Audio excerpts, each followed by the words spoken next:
যোৱা 24 জানুৱাৰীত তেজপুৰৰ পৰুৱাৰ পৰা উদ্ধাৰ হৈছিল এটা দুষ্প্ৰাপ্য হেন চৰাই। উদ্ধাৰৰ সময়ত চৰাইটো অসুস্থ অৱস্থাত আছিল। অসুস্থ চৰাইটো উদ্ধাৰ কৰি আনিছিল অসমৰ অন্যতম পৰিৱেশ সংৰক্ষণমূলক গোট প্ৰকৃতিৰ সদস্য ৰাজবল্লভ শৰ্মাই। উল্লেখ্য যে চৰাইটোক উদ্ধাৰৰ বাবে শৰ্মাক অনুৰোধ জনাইছিল অসম চৰকাৰৰ বঁটাপ্ৰাপ্ত প্ৰাক্তন অবৈতনিক বন্যপ্ৰাণী ৱাৰ্ডেন তথা সৰ্প বিশেষজ্ঞ সৌৰভ বৰকটকীয়ে। বৰকটকীৰ অনুৰোধ ৰক্ষা কৰি শৰ্মাই চৰাইটো উদ্ধাৰ কৰি সৰ্পবান্ধৱ খ্যাত সৌৰভ বৰকটকীক গতাইছিল। ইয়াৰ পাছতে বৰকটকীয়ে তুৰন্তে চিকিৎসক তীৰত সিঙৰ হতুৱাই চিকিৎসাৰ ব্যৱস্থা কৰোৱাইছিল সাম্প্ৰতিক সময়ত বিলুপ্তিৰ দিশে গতি কৰা দুষ্প্ৰাপ্য হেন চৰাইটো। চিকিৎসক তীৰত সিঙৰ তত্বাৱধানত দ্ৰুত আৰোগ্য ফালে অগ্ৰসৰ হোৱা চৰাইটো 25 জানুৱাৰীত সম্পূৰ্ণ সুস্থ হৈ উঠাত তেজপুৰৰ ৰুদ্ৰপথত দিনৰ 2 মান বজাত প্ৰকৃতিৰ কোলাত উৰুৱাই দিয়ে। মুকলি আকাশৰ তলত চৰাইটো মুক্ত বিচৰণৰ সময়তে প্ৰকৃতিপ্ৰেমী সৌৰভ বৰকটকীয়ে জনসজাগতাৰে সাংবাদিকক কয়, এনেধৰণৰ দুষ্প্ৰাপ্য চৰাই বা অন্য জীৱ-জন্তু জনাঞ্চলত দেখা পালে আশে-পাশে থকা ৰাইজৰো কিছু কৰণীয় থাকে। সেয়া হ'ল প্ৰথমে আমি বন বিভাগ, আৰক্ষী নাইবা প্ৰকৃতিমূলক স্বেচ্ছাসেৱী সংস্থাক খবৰ দি চৰাইটো উদ্ধাৰৰ ব্যৱস্থা কৰিব লাগে। কেৱল চৰাই বুলিয়ে নহয়, এজন সচেতন সৎ নাগৰিক হিচাপে যিকোনো জীৱ আমি এনে অৱস্থাত দেখা পালে উদ্ধাৰৰ ব্যৱস্থা কৰি চিকিৎসা প্ৰদানৰ দায়িত্ব লৈ মানুহ হোৱাৰ গৌৰৱ অৰ্জন কৰাটো আমাৰ কৰ্তব্য আৰু দায়িত্ব।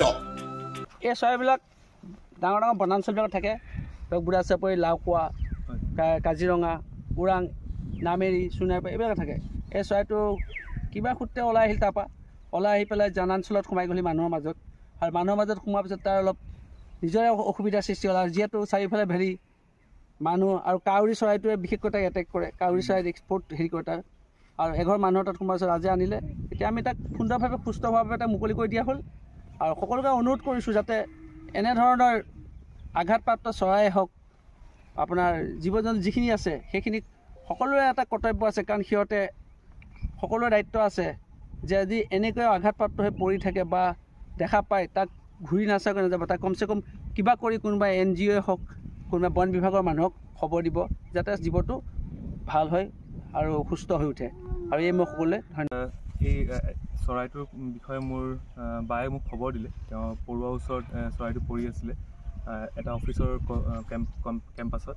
সেই খবৰ পোৱাৰ লগে লগে মই সৌৰভ ছাৰক ফোন কৰিলোঁ, কথা পাতিলোঁ।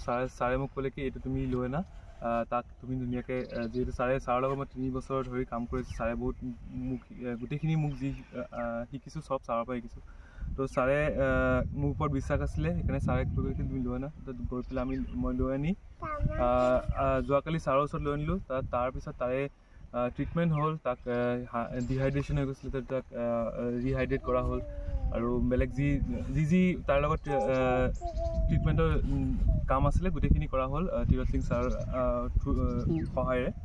তাৰপিছত আজি আকৌ তাক ৰাতিপুৱাৰ পৰা তাক ট্ৰিটমেণ্ট দিয়া হৈছে, আৰু এতিয়া সি সুস্থ হৈ উঠিছে কি আমি এৰিব পাৰোঁ। আজি সেইকাৰণে ধুনীয়াকৈ ইয়াতে আমি ৰুদ্ৰপথৰ ওচৰত আহি ধুনীয়া ইয়াতে পৰিৱেশ, ইয়াতে ধুনীয়াকৈ এৰিছোঁ, আৰু সি ধুনীয়াকৈ উৰি গ'ল।